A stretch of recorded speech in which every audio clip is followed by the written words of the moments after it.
Welcome to the Home and Money Guide. If you're looking for up-to-date content on life in Canada, the economy, and the latest news, you're in the right place. Before we begin, make sure to subscribe to the channel and hit the notification bell to stay informed. Today we're diving into a major topic that's causing a lot of buzz in Canada: the new government measures to reduce temporary immigration and the number of permanent residents.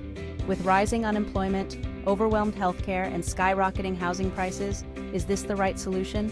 Stay tuned until the end to find out what's really happening.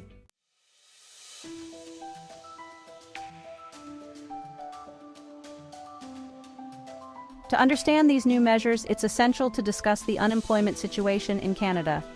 Over the past 5 years, the economy has experienced ups and downs. Back in 2018, the unemployment rate was at 5.8%, relatively low, and there was general optimism about the future. However, by 2024, the rate has risen to a worrying 7.2%, and in some provinces, it has reached 8%. This is partly due to the rapidly growing number of immigrants, which has increased faster than the economy's capacity to generate enough jobs.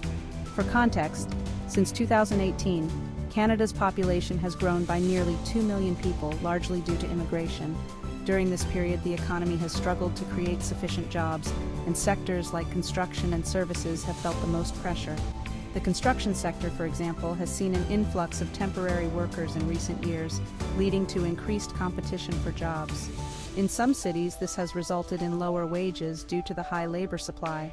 Similarly, in the services sector, the demand for jobs has grown with the arrival of immigrants, but the number of positions has not kept pace, leaving many people struggling to find stable work.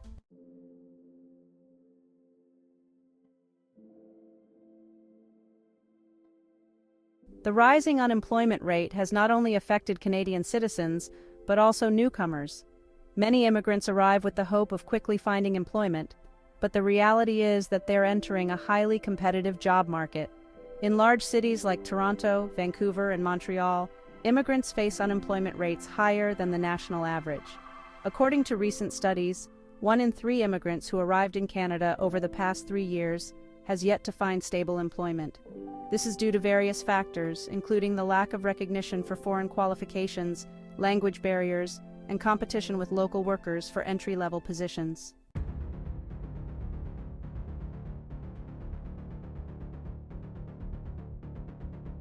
Another significant issue leading the government to implement these new policies is the crisis in the healthcare system. Although Canada is known for having one of the best public healthcare systems in the world, the reality is that the system is under enormous pressure. Emergency room wait times. As of 2024, patients in provinces such as Ontario and Alberta may wait up to 8 hours to be seen in an emergency room. In some extreme cases, wait times have reached 12 hours, especially during the winter months. It's not just in emergency rooms where the system is overwhelmed. For scheduled surgeries, wait times can extend from 6 months to 2 years, depending on the province and the type of procedure. This has led to an increase in complaints from citizens and a growing distrust in the system's ability to meet the population's healthcare needs. The growing population, combined with a shortage of medical personnel, has been a key factor. Since 2018, the number of doctors and nurses has increased by only 10%, while the number of patients has risen by over 25%. Additionally, the aging population has increased the demand for medical services, further aggravating the situation.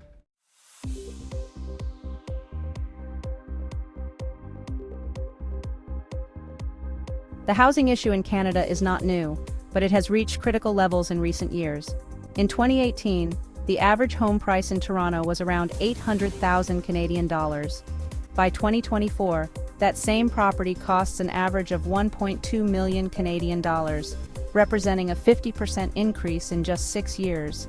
In Vancouver, prices have risen even more, exceeding a 60% increase over the same period. The rapid population growth driven by immigration has increased the demand for housing faster than it can be built. Furthermore, foreign investment in real estate has been another major factor, as many international buyers view Canada as a safe market for their investments.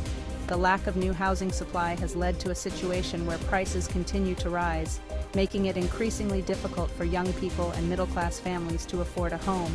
It's not just home buyers who are affected.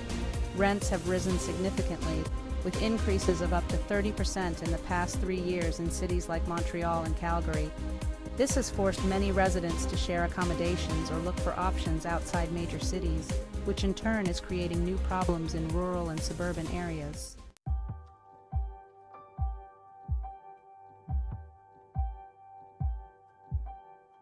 The new policies from the Canadian government aim to address these issues by slowing down the rapid pace of immigration, thus reducing pressure on the job market, healthcare system, and housing market.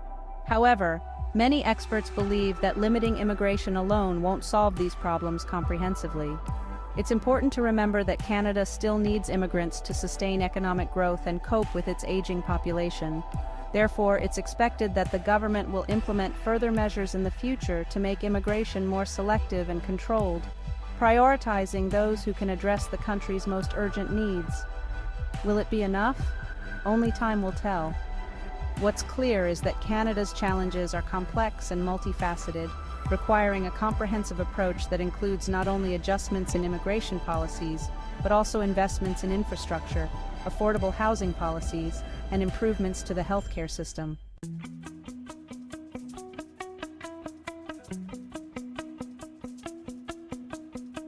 Thank you for staying with us until the end of this video.